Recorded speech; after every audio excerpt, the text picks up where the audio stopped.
بسم اللہ الرحمن الرحیم۔ ڈسکور اوریجنل کے معزز ناظرین، السلام علیکم۔ اب کس نمبر 724 ملاحظہ فرمائیں۔ چھوٹا سا شعر ہے یہ تو ابھی، وہ کچھ دیر پہلے کی بات بھول چکا تھا کہ اسے اخبار ڈالنے میں دیر ہو رہی ہے، پھر کہاں دیکھا ہے، کل تک سوچ لینا۔ اسے ایک دم یاد آ گیا، آپ کی تصویر تو اخبار میں شائع ہوتی تھی۔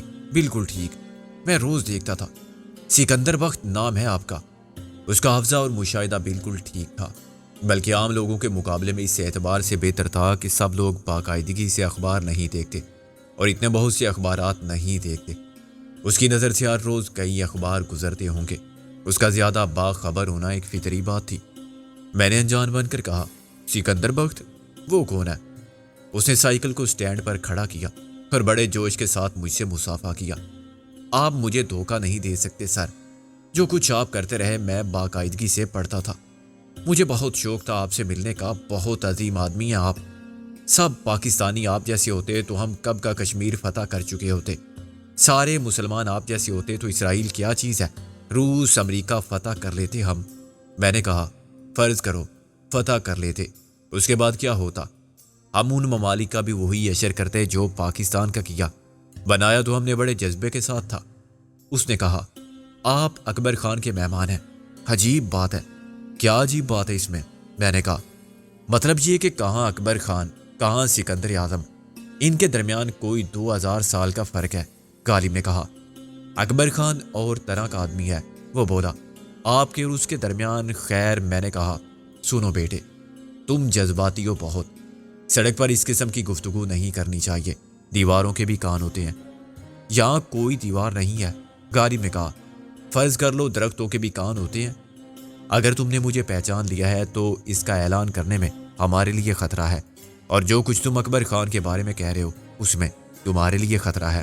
میں نے کہا، اب سارا دن ڈول مت پیٹتے رہنا کہ آج میری ملاقات سکندر بخت سے ہوئی اور وہ اکبر خان کی کوٹھی میں ٹھہرا ہوا ہے۔ میں اتنا بے وقوف نہیں ہوں سر۔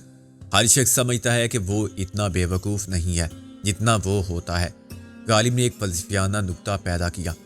تم یہاں کے حالات پر گہری نظر رکھتے ہو، کیا تم بتا سکتے ہو کہ یہ جو کچھ فاصلے پر احاطہ سا نظر آ رہا ہے، اس میں یہ بھاری مشینری کب سے پڑی ہے اور کیوں؟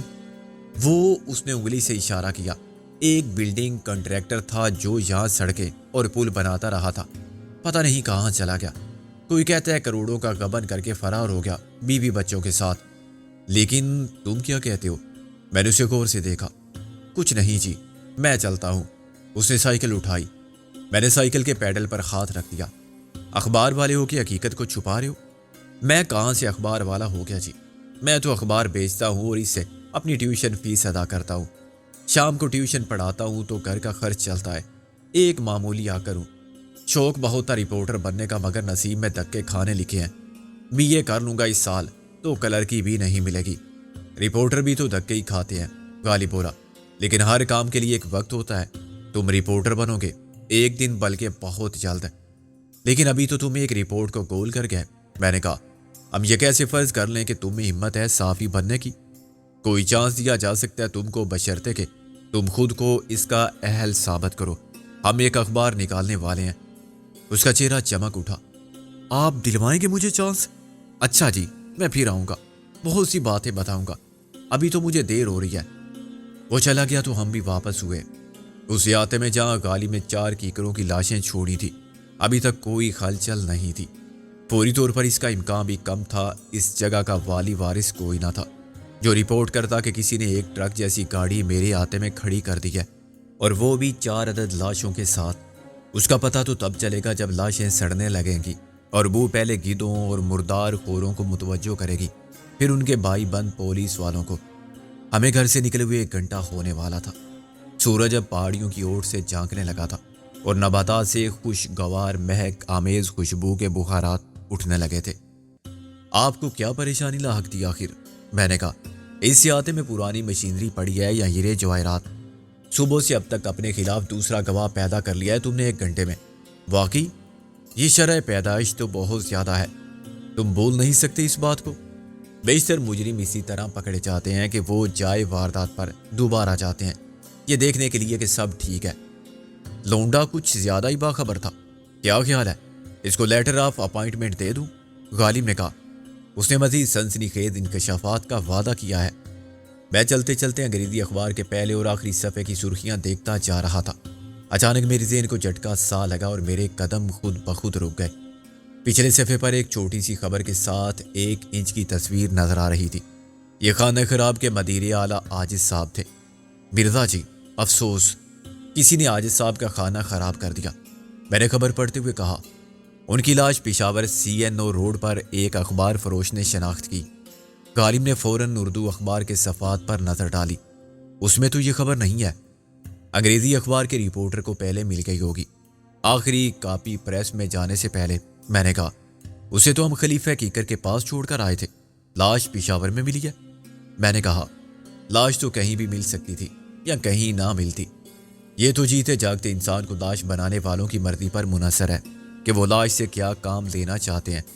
شاید وہ سب جن کو عاجز نے عاجز کر رکھا تھا دنیا میں اس جیسے دوسرے سر پھروں کو بتانا چاہتے ہوں گے کہ دوسروں کا خانہ خراب کرنے والے کا بھی ایک دن خانہ خراب ہوتا ہے۔ غالب نے سر ہلایا۔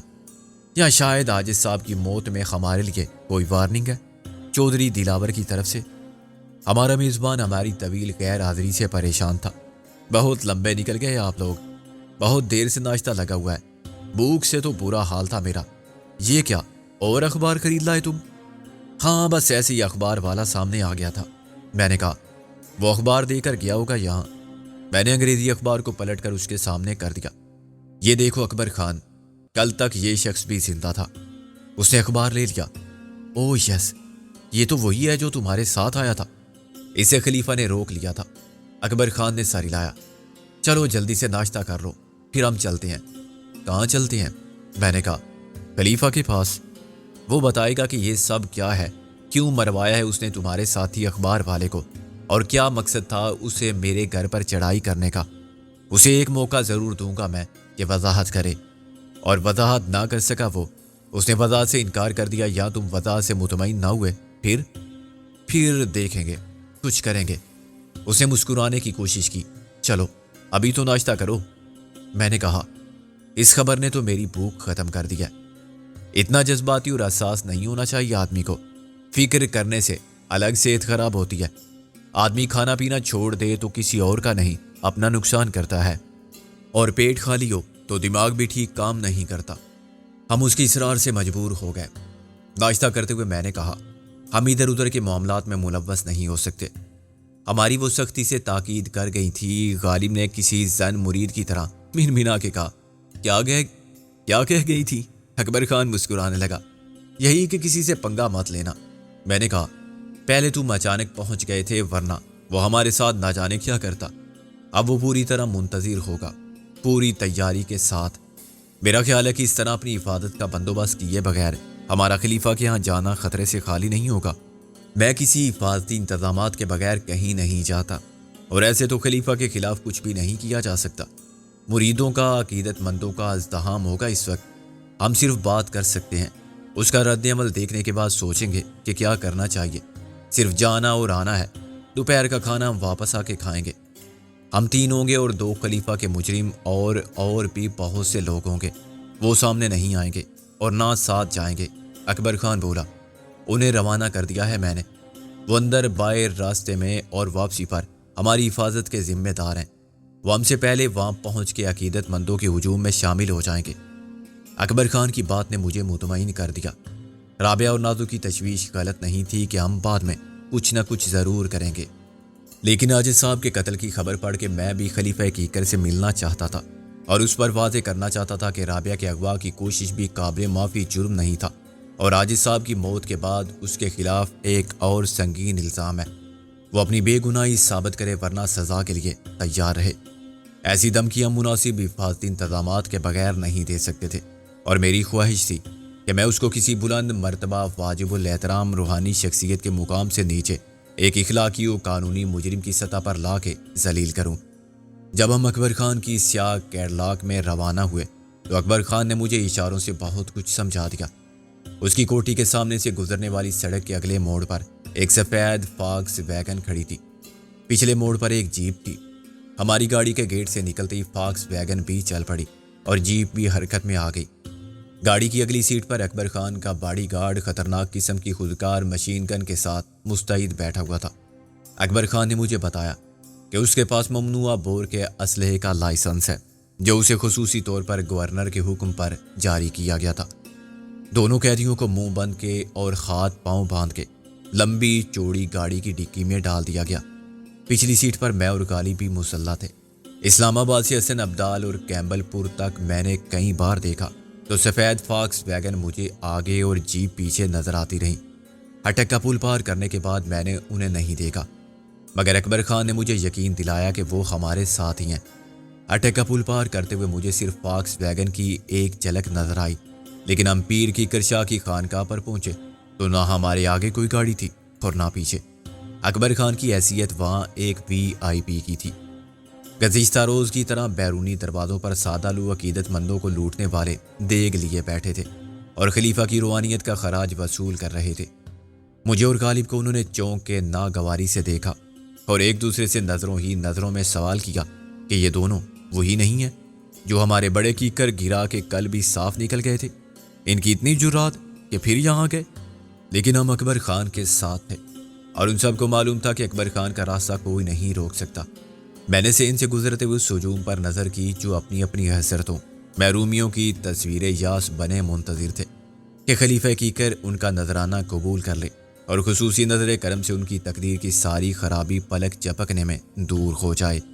یہ ضعیف الاعتقادی صدیوں کا اثاثہ تھی جس نے بالآخر بے یقینی کی صورتحال اختیار کر لی تھی، اور ان کا ایمان مثبت اور منفی رویوں کے تضادات کا مجموعہ بن کے رہ گیا تھا۔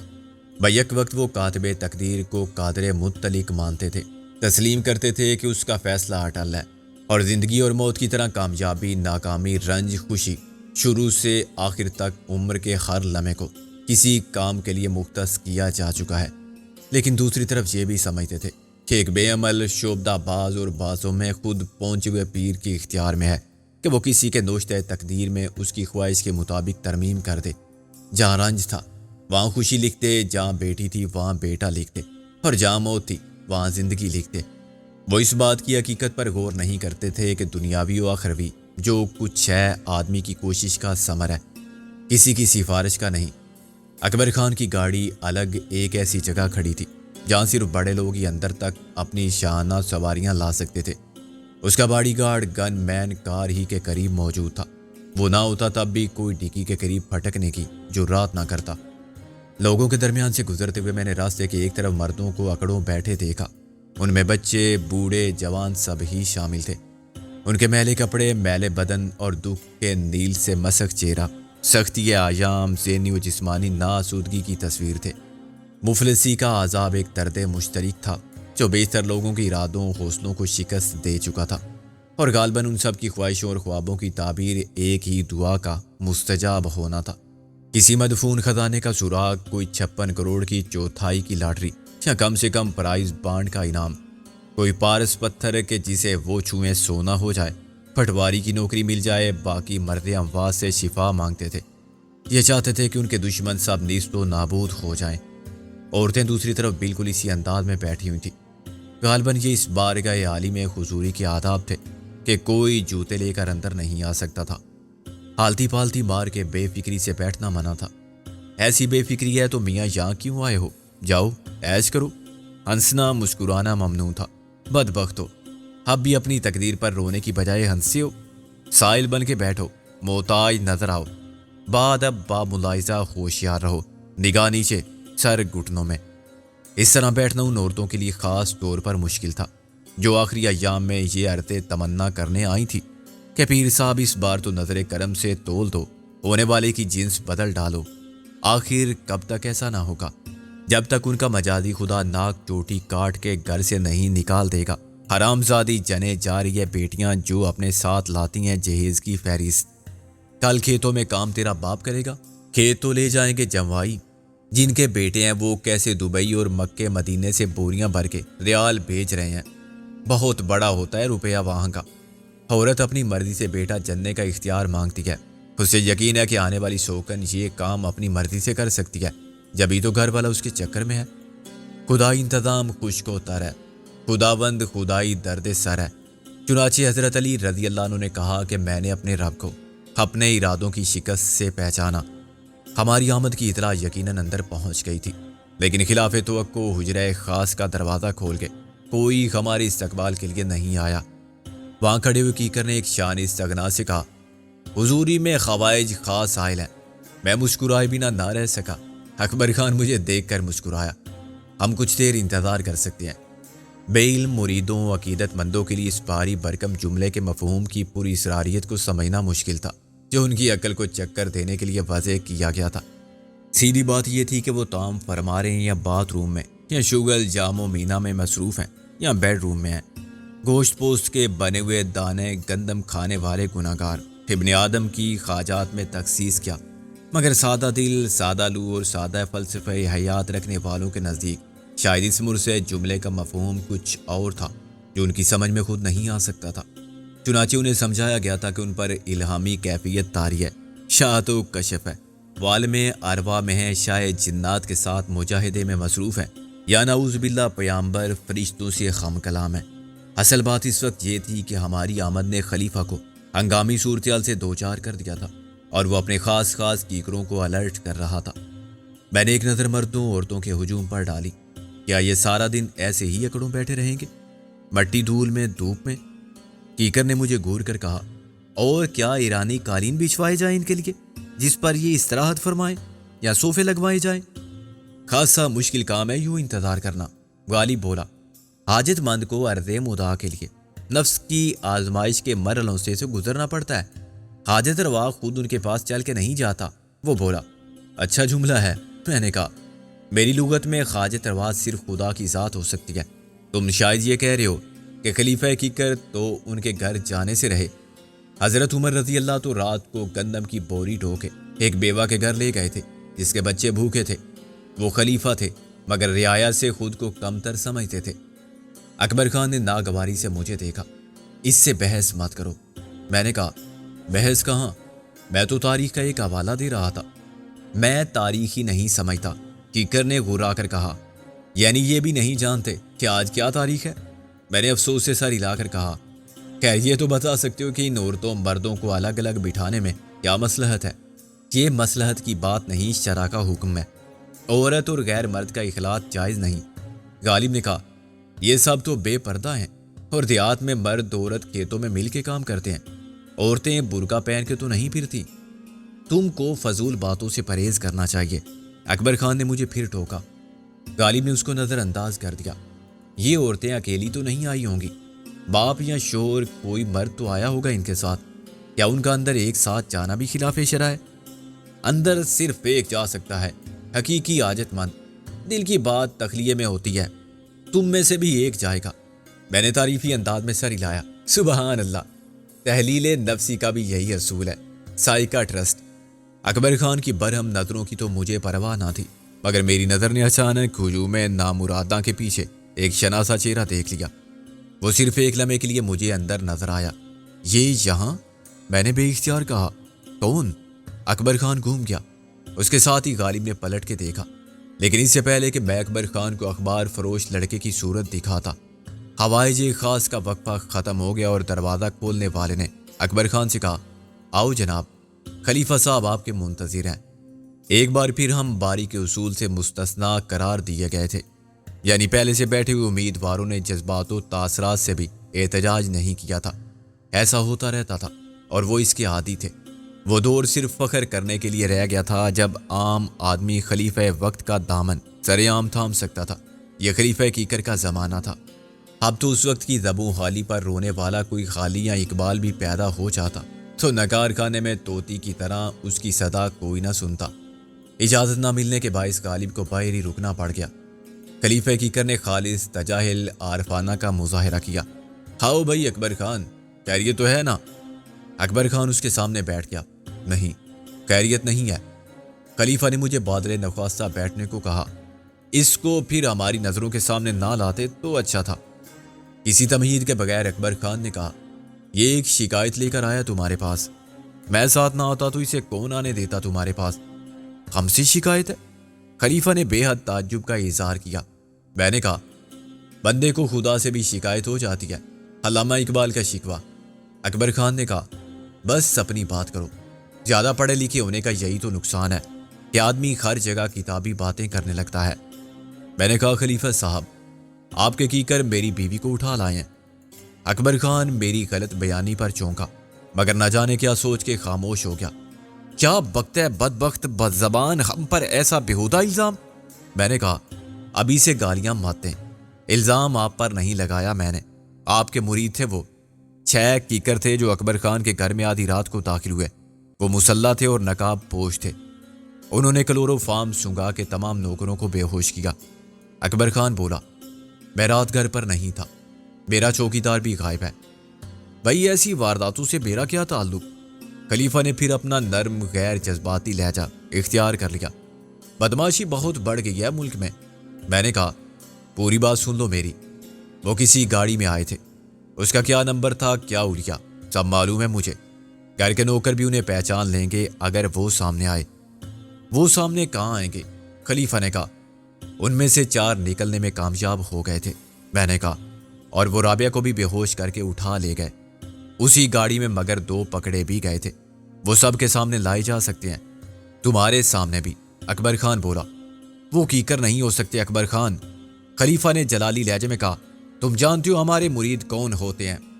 بہت اچھی طرح جانتا ہوں، اکبر خان نے تنزیہ لہجے میں کہا، اس لیے تو سکندر بخت کو یہاں لایا ہوں، ورنہ وہی اس کی بات سن کے کہتا کہ تم بکواس کرتے ہو۔ خلیفہ کیکر کے مرید تو فرشتے ہوتے ہیں، تم حد سے بڑھ رہے ہو، کیا ثبوت ہے تمہارے پاس؟ خلیفہ نے داڑ کر کہا۔ اس کا چہرہ غیظ و غضب میں لال چکندر ہو گیا تھا۔ ثبوت یہاں دیکھو گے یا تھانے میں؟ اکبر خان بولا تھانے کا نام لیتا ہے ہمارے سامنے، دھمکی دیتا ہے مجھے، بدبخت ہم مزہ چکھائیں گے تجھے اس گستاخی کا۔ اکبر خان نے سکون سے کہا خلیفہ چور مچانے سے کچھ نہیں ہوگا، میں اکیلا نہیں آیا ہوں۔ تو پھر کیا لشکر لایا ہے؟ چڑھائی کی ہے پیر کیکر شاہ کے مزار اقدس پر؟ توپ خانہ اور ٹینک ہے تیرے ساتھ؟ اس کے چلانے کی آواز سن کے ایک ساتھ بہت سے کیکر اندر آ گئے تھے۔ ان سب کی نگاہوں میں خون اترا ہوا تھا اور ان کے ہاتھ گھیردار شلواروں سے اسلحہ نکالنے کے لیے بے قرار تھے۔ اکبر خان نے انہیں بے نیازی سے دیکھا۔ خلیفہ اچھا ہے اگر بات آپس میں طے ہو جائے اور جنگ و جدل کی نوبت نہ آئے، ورنہ واقعی میرا لشکر توپ خانے اور ٹینک کے ساتھ آ جائے گا۔